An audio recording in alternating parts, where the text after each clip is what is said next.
لو جی آخرکار گندم والوں کے لیے بڑی خوشخبری، بڑی اپڈیٹ آ چکی ہے۔ آج گندم مارکیٹ میں تیزی کا رجحان دیکھا جا رہا ہے اور حکومت نے گندم کی خریداری کا اعلان کر دیا۔ کون سی حکومت نے؟ اور جن لوگوں نے ابھی تک اپنی گندم سٹاک میں رکھی ہے، ایک بار یہ ویڈیو دیکھ لیں اور فیصلہ آپ لوگ خود کر لیں۔ نفع نقصان تو میرے اللہ تعالیٰ کے ہاتھ میں ہوتا ہے، جس کا جتنا رزق لکھا ہوتا ہے اس کو مل جاتا ہے۔ اور اس کے ساتھ پورے پاکستان کے بڑے شہروں سے، بڑی گلا منڈیوں سے نئے گندم 2024 کے تازہ ریٹ بھی شیئر کیے جائیں گے۔ تو گندم کے حوالے سے آج کے سب سے بڑی خبر سے آپ لوگوں کو آگاہ کرنے لگے ہیں۔ خیبر پختونخوا کی حکومت نے پنجاب کے کاشتکاروں کو بڑی خوشخبری سنا دی۔ خیبر پختونخوا نے پنجاب میں گندم کی خریداری کا اعلان کر دیا اور پنجاب میں اس وقت جو گلا منڈیوں کے اندر گندم ہے بہت ہی لو لیول پر آ گئی ہے۔ 2400 روپے سے لے کر 2800 روپے، 2850 روپے تک، اور آج 200 روپے کی کچھ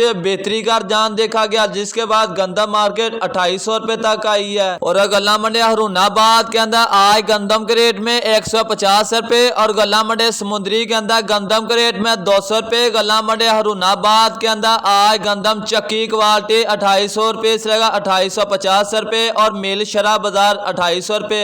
اور سمندری گلا منڈی کے اندر صاف ستھری VIP اچھی کوالٹی کی گندم 2600 روپے سے لے کر 2800 کا درمیان فروخت ہو رہی ہے۔ اور خیبر پختونخوا کی حکومت نے پنجاب کے کاشتکاروں کا احساس کرتے ہوئے کہا، پنجاب میں جو گندم کی خریداری 3 لاکھ میٹرک ٹن ہوگی۔ تو آج کی سب سے بڑی خبر سے آپ لوگوں کو آگاہ کر رہے ہیں۔ خیبر پختونخوا کی حکومت نے پنجاب کے اندر 3 لاکھ میٹرک ٹن گندم کی خریداری کا اعلان کر دیا 3900 روپے کے حساب سے۔